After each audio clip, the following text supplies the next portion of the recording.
সুপ্রভাত বন্ধুরা, সুধা ভিলেজ ব্লগে আপনাদের সবাইকে স্বাগত। আবার একটা নতুন ব্লগ নিয়ে চলে এলাম। আপনারা আমার সঙ্গে থাকুন আর শুরু থেকে শেষ পর্যন্ত ব্লগটা দেখতে থাকুন। আশা করি আজকের ব্লগটা ভালো লাগবে।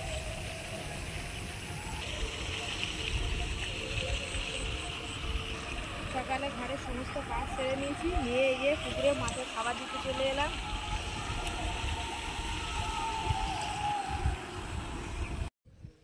এই দেখুন চিংড়ি মাছ কিরকম দাঁড়া দিয়ে খাচ্ছে খাবার।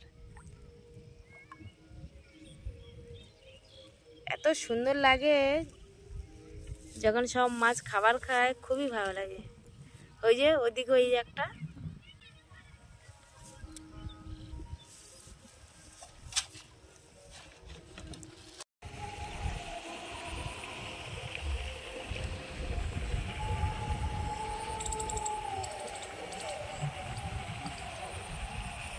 পুকুরে আমি খাবার দিয়ে দিয়েছি। এখন ভুট্টা বাগানে যাব, চলুন তাহলে আপনারা সঙ্গে।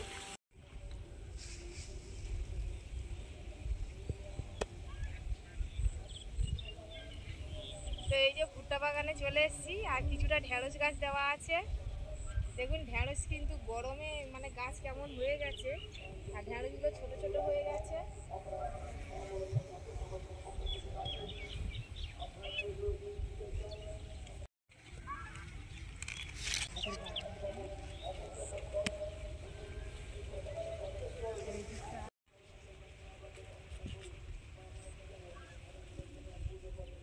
আর সবে কিন্তু ভুট্টাগুলো এই যে বেরিয়েছে, আর এই যে উপরে দেখুন ফুলটা দেখুন কি সুন্দর।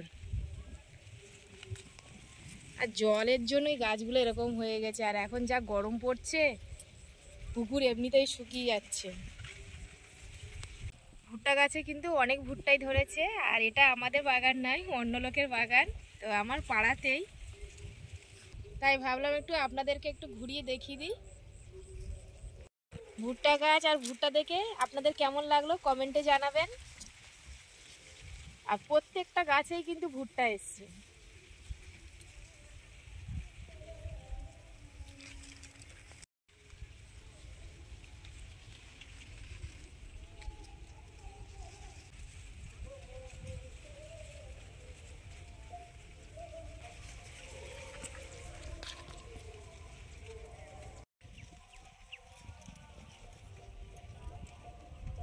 আপনাদের তো অনেকটাই ভুট্টা গাছ আর ভুট্টা দেখালাম, এবার আমি ঘরে চলে যাব।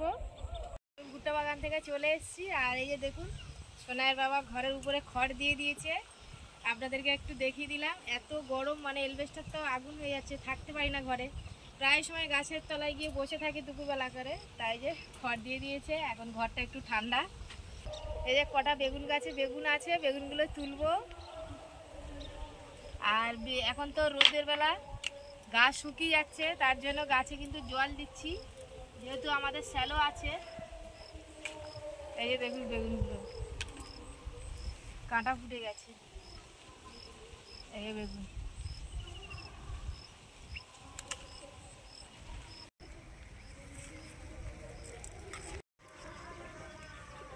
এই একটা বেগুন, আরও এই যে পাতার নিচে এই বেগুনটা একটু কচি আছে, তুলে নেবো।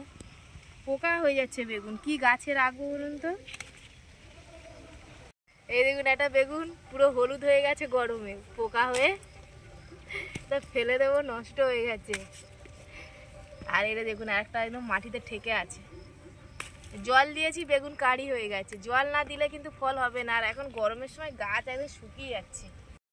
দেখুন এই বেগুনগুলো হয়েছে পুরো 1 কেজি হয়ে যাবে।